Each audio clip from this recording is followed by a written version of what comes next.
Welcome to the Daily Fortune, where we talk about the latest topics about finance and investment. But before that, please don't forget to click the like button, subscribe, and hit the notification bell so you'll know when we upload a new video. Now let's get started.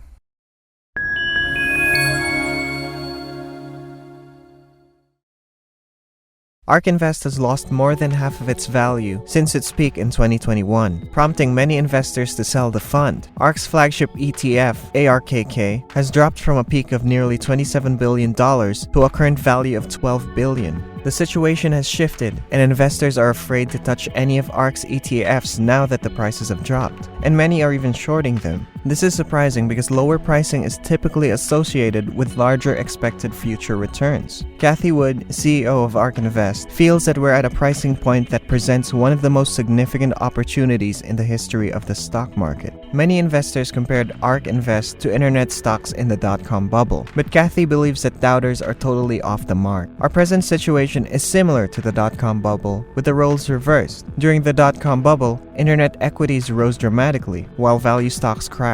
After the dot-com bubble burst, value stocks outperformed growth stocks. This graph compares Nasdaq's returns to Berkshire Hathaway's returns from 1999 to 2004. Nasdaq plummeted, while Berkshire Hathaway stock steadily climbed in value. We're in a similar predicament, according to Cathie Wood, except the roles are reversed. She compares the innovative stocks of 2022 to the value stocks of the dot-com bubble, and the value stocks of 2022 to the internet stocks of 1999. Although it may appear strange, the performance spread between the two funds is pretty similar. Ark has lost about 50% of its value in the last year, whereas Berkshire Hathaway has gained more than 30%.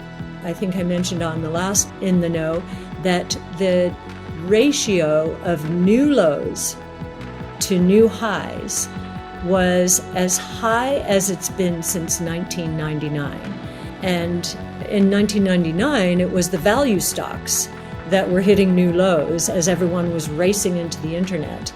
In this last year, it has been our kinds of stocks that were hitting new lows as value stocks were hitting all-time highs. And as you know, the right thing to have done during the late 90s when that ratio behaved that way was to move away from the new highs into the new lows. And I think the same is true today. Price changes are interesting to study, but what goes down does not always have to come back up. The macroeconomic background, on the other hand, is laying the groundwork for a big rally in Ark Invest. The Federal Reserve is expected to increase interest rates, as everyone knows that it might happen as early as March of this year. So in March, most economists predicted a 25 basis point rate hike or a 0.25% increase. However, some believe that another rate hike will be implemented. Traders are currently predicting a 30% possibility for a 50 basis point rate hike or a 0.5 increase. This is due to the fact that the most recent job report was slightly better than anticipated.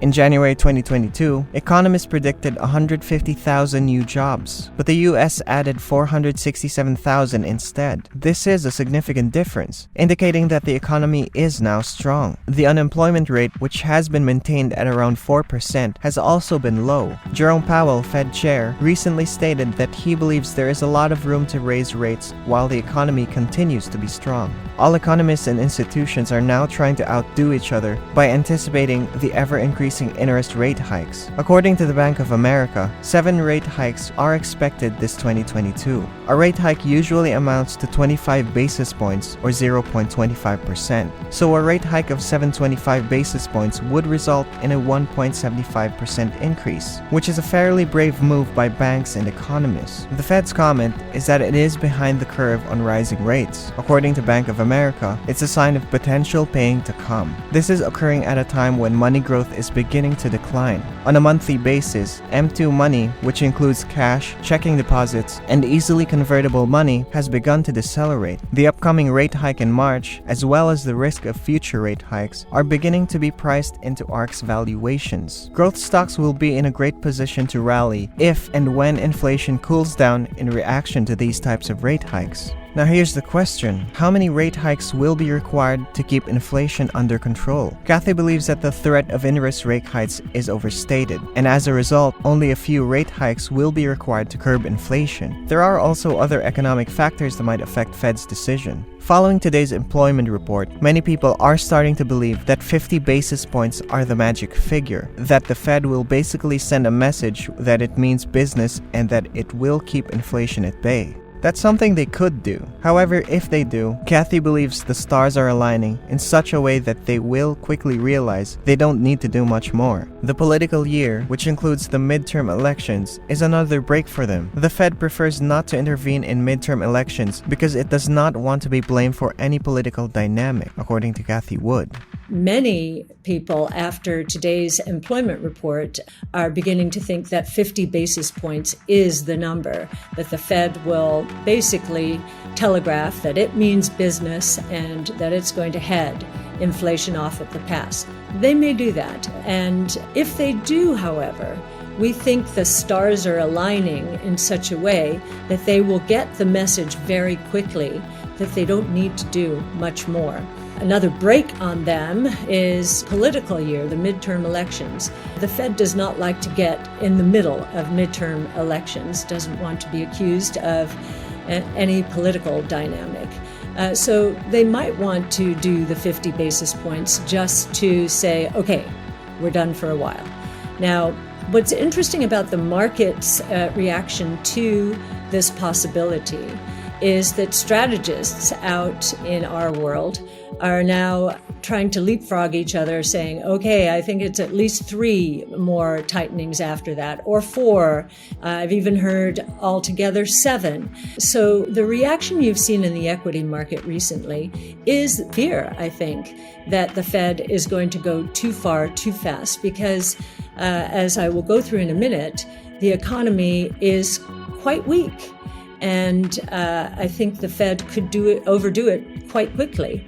So if Cathie is correct about the Fed not having to hike rates just like most people believe, then ARK will see a significant upward valuation adjustment. If the Federal Reserve hikes rates by 50 basis points in March, it will be a fantastic time to buy innovative stocks. This is because Ark Invest future prospects are positive, as additional rate hikes may not be required. Going back to Cathie'sPrior.com comparison, value stocks have been steadily rising month after month. Ford stock is still trading at a 5-year high despite the recent sell-off, which financials and energy stocks have also been climbing over the last year. In the last year, the Vanguard Financials Index Fund has gained 28%. The Vanguard Energy Fund, on the other hand, is up 52%. For slow-growing equities, such as increases are clearly unsustainable. This is a sign that there is a massive value stock bubble based on the fear of a recurrence of the dot-com bubble. Cathie used Ford as an illustration of the value bubble because of its upward movement and valuation. I was very interested after Ford said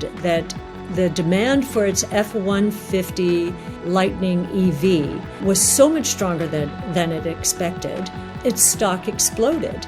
Now, I want our auto manufacturers to be very successful in the EV space, but to see its stock jump to highs that it had not seen since 2000 is a sense of what I just said.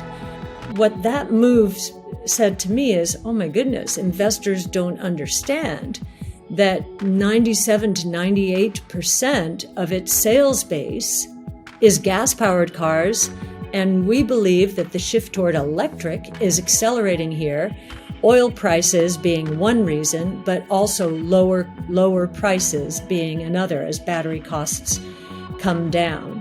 So I found that very interesting in the context of the juxtaposition of the late 90s against today. Interest rates are about to rise. Most people believe this will negatively impact Ark Invest in some way. Cathie, on the other hand, feels that increased borrowing rates will have a significant impact only on big tech. She believes that smaller innovative firms can outgrow an interest rate hike. This is also highlighted by Chamath Palihapitiya, CEO of Social Capital. He believes hypergrowth firms would outgrow a smaller increase in interest rates and thus thrive. When it comes to big tech, this kind of outperformance makes sense. If a corporation is growing at 50% per year, a 2% increase in interest rates combined with lower valuations will limit compound interest power. However, it would have little impact on the company's long-term prosperity. On the other hand, if a company is growing at 15% per year, a 2% increase in interest rates would have a major negative impact. Over the course of 10 years, a corporation growing at 50% per year would increase its revenue by more than 28 times if discounted at 10% each year. The company's revenue would only expand by 20 times if it were discounted at 15%. Although this is a significant difference, it comes nowhere close to the impact that a company growing at 15% per year would have. The rule of 72 is a quick way to figure out how long it takes for a number to double. According to the rule of 72, 72 divided by the rate of growth is equal to the number of years it takes for a number to double. If a company's revenue grows at a rate of 15% per year, it will grow at a rate of 5% per year if the revenue is discounted by 10%. As a result, we can divide 72 by 5 to get 14.4 years. So when the company's revenue is discounted by 10%, it takes 14.4 years for the revenue to double.